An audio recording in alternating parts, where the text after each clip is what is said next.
We're the Wests. We're the Wests. Keenan, Johnny, Kai, Kelsey Cohen. Keenan, Johnny, Kai, Kelsey Cohen. And we're reclaiming our identity.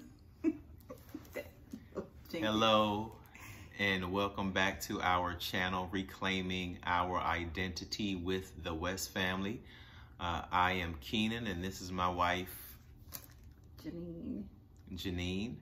And in this video, we are going to talk about a couple of surprises that we had, that we experienced, I guess, while we were in Dar es Salaam. Some things that really just kind of, just kind of surprised us. We were kind of shocked to see or experience while we were there in Dar es Salaam. Yeah, or maybe not shocked, just things you just didn't think about or didn't expect. Unexpected. Like, oh, wow, nice little things. Some things different and interesting little things. So one of them, I'll start with the one probably that was most heartwarming. I wasn't surprised that the children were really polite, but the extra effort that they put into making our children feel welcome at church. This was at church. We went to church twice because we were there from a Friday to a Sunday. So we caught 2 Saturdays. And on both Sabbaths, the children, this is particularly after church because it was the custom of the church members at the church where we went that they would eat together after church. And this was a nice surprise. They didn't have to be in a fancy, nice edifice. They didn't have to sit down in a fellowship, a fellowship hall or a community center or anything. They brought their food, some more good food, with them to church, left it in the car, warm, and then after church, everybody would go to the parking lot, lift up their hatchbacks, their trunks, and serve, and eat. The families would eat together. Some families shared their food with other families, and some just had it for their own. Plates, spoons, forks, cups, pitchers of juice. Just sharing. Just everything. Huge pots of food, really, really good food. And just sit and fellowship together outside in the fresh air while they waited for the afternoon programs and Bible study classes and Pathfinder classes or what have you to start. And so our children, of course, they looked like the eyeballs out. They knew, of course, you can easily recognize people that haven't been somewhere before. And they stayed close to us, but there were 2 young men. I don't remember their ages, but I have a video where I introduced them. And they asked me, could they go talk to my girls, and how old were my girls, and were they shy or what have you. This is the first week, and learned their names. And then when we went back, my oldest daughter wasn't feeling well, so she stayed at the condo with my mother-in-law. So Kelsey, our 9-year-old, and Cohen were with us. And so after church, we went back out to the parking lot again. Our hostess had told her friends and church members to prepare food, and they all prepared it together so that we would have something to eat with them. And this was another pleasant surprise, that they put forth the extra effort to have a vegan meal. Yeah, they made sure on the second weekend. So on the first weekend, they had lots of vegetarian plant-based options. And then they had their meat on the side or what have you. But they made sure that they brought something that we would be able to have plenty to eat. Plenty. Then the next week, they made everything vegan. They even adapted one of the dishes so my husband could taste it because he was interested in the cooked banana dish. It was, I can't remember what it was called. But yeah, they made sure that they made that dish vegan meat, the following week. So that we could taste it. So that was awesome. That particular Sabbath afternoon, one of the young men came to me because, like I said, Kaya stayed home. So Kelsey stayed even closer to me. She didn't have her sister with her, and she was sitting next to me. She was eating her food, and he comes up and he said, he a little man. I think he was only like 11 years old, but he came to me like he was a 24-year-old young man. What can I do to make her feel most welcome? Like, what does she like? What does she like to talk about? What does she do? Like, what can I do? Like he was gonna take her out on a date. What can I do to make her feel most welcome? I am literally saying verbatim what he said. Verbatim. What can I do to make her feel most welcome? Let me tell you, my little heart, I said, where is your mama? Take me to your mother. And I knew who she was because I hadn't met her before, but I didn't know where she was. I said, that little man of yours is so thoughtful and so sweet and so considerate and so polite. He wanted to find out what could he do so that she would not feel left out and isolated, sitting over here by herself. What can I do to make her feel most welcome? What does she like? I said, that is just so sweet. And then another young man, his friend, came and asked me if he could give Cohen his children's Bible. And I said, well, I'm sure your mom and dad bought you that Bible, and let's not give it to him. No, I have another one. You can have that. Now, you know, American kids are not quite as generous, you know, and selfless as that. No, I got another one. I'll give him. I want him to have this for me, he said. So I said, okay, let me go ask your mom. Let her know that you want to give this Bible away and see if it's okay. And the look that she gave him at first was like, hey, I was hoping it wasn't a special Bible that he got for baptism or anything. Like, she's like, you sure? You want to? Okay, that's fine. And she was really, really sweet. I cannot remember her name. I wish I did, because she remembered mine. That's another surprise. Yeah, she remembered all of our names. Yeah, I mean, yeah. Yeah, Janine, come here. And I was like, oh yeah. Yes. So that was a really pleasant surprise. So I videoed that, him giving Cohen the Bible, and then all of the other children wanted to be a part of this gift. I said, it's so special and so sweet that Cohen will always have this. I'm gonna make sure he keeps it forever and ever and ever. His Bible that he got from his Tanzanian friend, Austin, and all the children who wanted to sign it and put a little message in there for him to keep for a long time. That was so sweet. For their ages, they were extremely friendly, and yes. Yeah. And the church was Magomeni Seventh-day Adventist Church in Dar es Salaam. Magomeni Seventh-day Adventist Church. So, so that was one of the first surprises. Next surprise was. That wasn't one of the first surprises. One of the first ones was a Friday evening when we were home. The first Friday evening, I was in the kitchen and I heard singing, and I went out onto the back porch. There was a patio and the balcony. So yeah, I was out on the back patio, and I was like, huh? What? I know that song. It was a hymn, and they were singing that hard out in harmony. It sounded so nice, and it was just floating through the air. Oh my goodness, it just set a nice tone.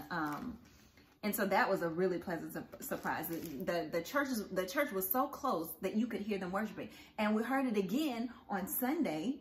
A Sunday church, they were getting it. Their praise and worship was on point. The drums were going. You could just hear. And the girl and I were like, woo, getting our worship on in the condo. It filtrated worship from over there, floating through the air. And then again on the next Friday night, we heard, you know, it sounded like maybe they were practicing or doing rehearsal. Yeah. But still, the song sounded really good. And then we heard them worshiping again at another church on Sunday. So that was a nice, pleasant surprise. We like music. Yeah. We keep music on in the house all of the time. So that was really, really nice. That was another surprise. And then when we went to Tanzania, when we left Dar es Salaam and we went to Tanzania, when we went to Zanzibar. Zanzibar. Yeah. We were all over the place. I just can't even keep it together.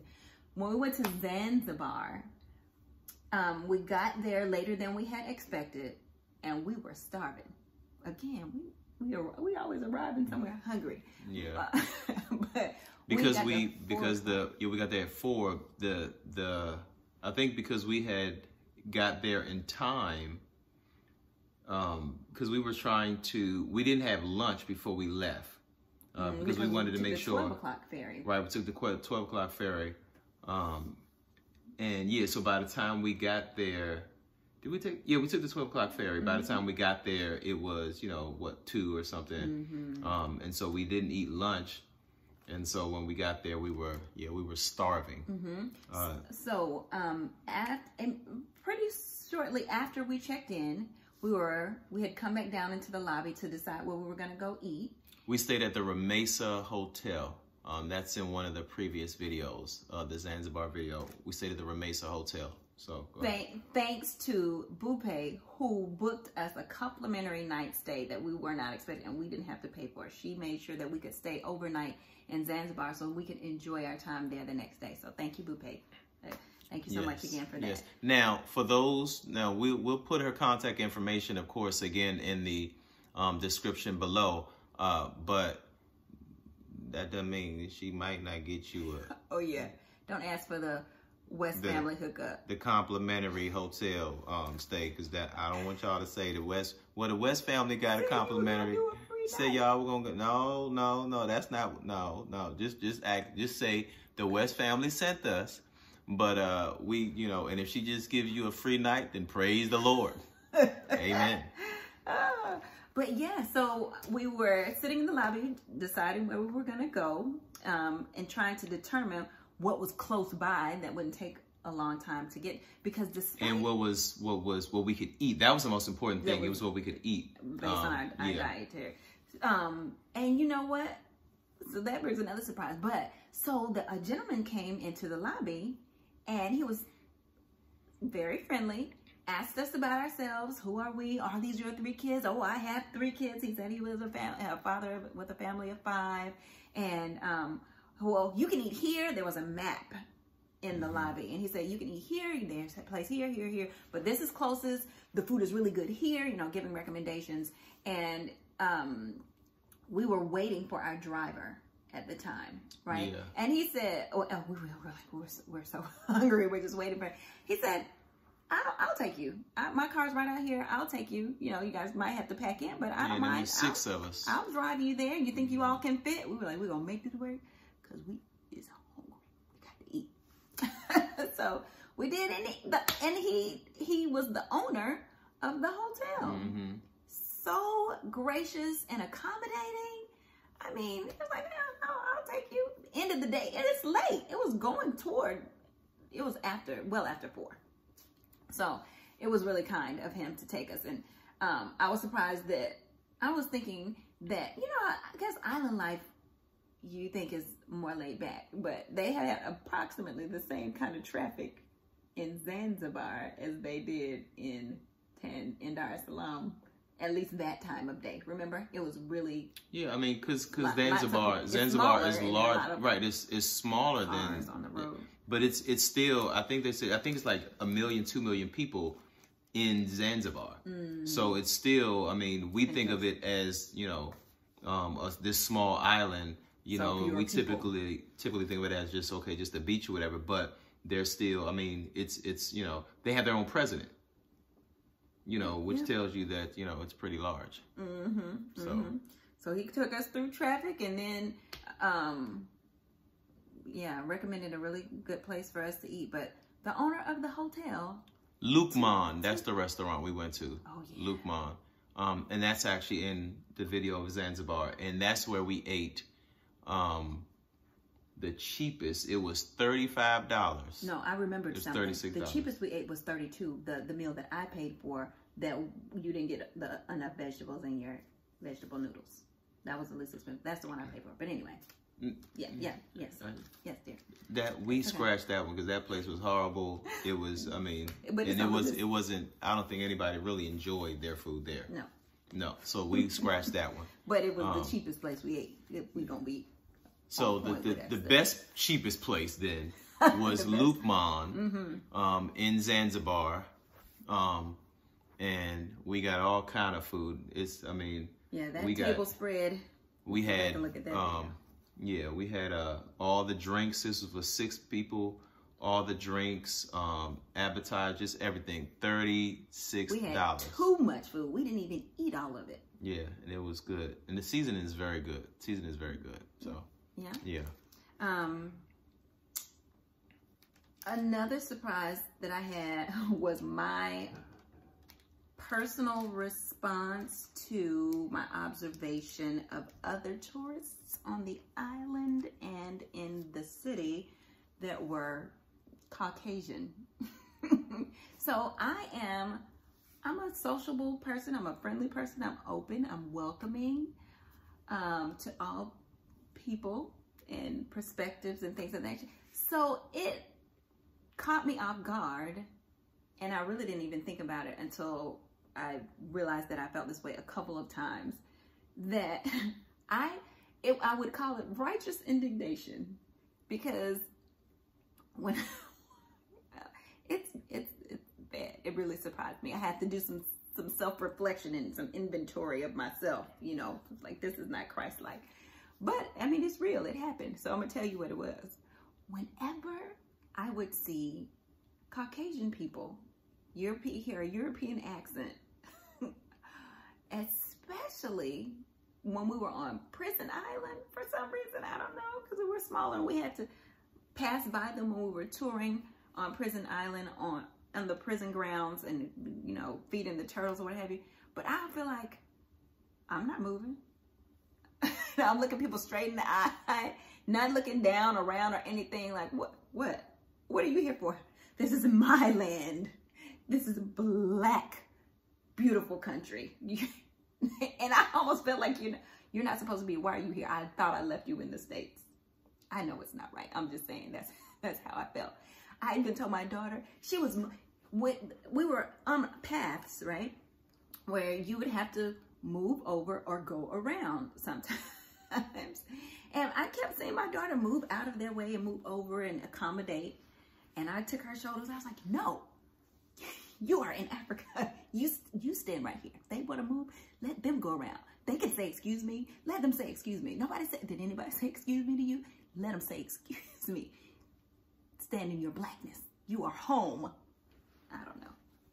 Y'all can let me know what you think about that, but yeah, respond in the comments what you think about what my wife just said. I felt very indignant. Like, this is my land. I'm supposed to be here. You are in the way. You are coming and draining from the resources, and I got to accommodate you here too. And I just left the George Floyd stuff and the Breonna Taylor. I'm not trying to deal with you over here. I know it's not right, but it's just how I felt. It is what it is. I mean, at least I can acknowledge that they want to go on vacation and tour just like I do. Yeah. You know? One of the things is that was, you know, I won't say it was a surprise, but I guess frustrating in that same incident. It's just, and it's mentioned in the video, one of the previous videos on Zanzibar, where I talked about guess who we saw on Prison Island. And, you know, that's basically the incident that she's talking about. It's just you know, you go there and it's like, you want to see your people there. You know, going to experience Prison Island, going to experience Zanzibar. And it is, you know, it's a little frustrating, honestly, to see, you know, it is a little frustrating to see them there and not see us there. Yeah, we saw one couple, tourist couple. Right, on Prison Island. On Prison Island. They were from California. Yes. San Francisco. Yes. Hey, girl. And so it was a little frustrating to, you know, to see, and it was, you know, you'll see in the video, there was a lot of them there. A lot of Caucasians, right. Europeans. Okay. But, you know, and it wasn't, like you said, I mean, it was just a couple of us, you know, that were from, you know, the States, or elsewhere, you know, or elsewhere, who were people of color, who were Black. So, you know, it was just a little frustrating. It's like, I mean, you know, we end up, we're coming to visit Prison Island. You're coming here to visit Prison Island. Yeah. And kind of like, you know, y'all were the ones who kind of put us in Prison Island. But no, it was for quarantine. I know, but still, I mean. Yeah. But you know what? As you talked through that, I remember what triggered me. The fact that we pretty much only saw them there, but nowhere else. So it occurred to us that, I mean, they were getting on those speedboats to come over there. But once we got back to Zanzibar, we didn't see them. Right, because they stayed. The Arabics, the Indians, and the blacks. Because they were stayed staying in on the the other resort side. Oh yeah, on the luxury, cushy, upscale. They were not spending their money and enhancing the economy and pouring into the local community around there. No, they were on a luxury vacation on the beach somewhere on the resorts on the other side, and that is where they stayed. Yeah, because when we saw them, it was kind of shocking because it's like, I mean, where y'all come from? This is the first time we said. I ain't seen y'all. This many of y'all. Yeah, I ain't seen y'all. No, because it was an excursion. You know, I'm sure that was something that they had on the brochures at the resorts. You know, tour Prison Island. That's one of the things you have to do when you come to Zanzibar. So that's part of their excursion, like snorkeling and everything else. So yeah, they'll do that. But when we got back and we were walking through town, spending our money, and you know, it was pretty much you know, local people or people that, you know, look like us. And that, I think, is why I felt annoyed. Like, why y'all not in Stone Town? You know, there are merchants and I mean, there were some people there. There were some people there. There were some Caucasians in Stone Town and in that area. Because I remember when we went to the restaurant in Lukman, you know, they were there. Oh yeah, no, that's true. So, and Lukman's, you did see them coming in. You saw them. Because I felt there too. I'm like, can we eat by ourselves? Y'all, it was bad. It was bad. Where are y'all coming from? Go back to your resort. That's what it was with my spirit. So that was another surprise. Yeah. Just seeing them. And I think that was probably it of the surprises that we had in Dar es Salaam. I guess that's probably it. Yeah. So we hope you guys enjoyed this video of our surprises. Things were just, you know, caught our attention while we were in Dar es Salaam. And we hope that you would check us out in our next video. If you have not already done so, please subscribe. Make sure you get the notifications so you'll know when a new video is coming.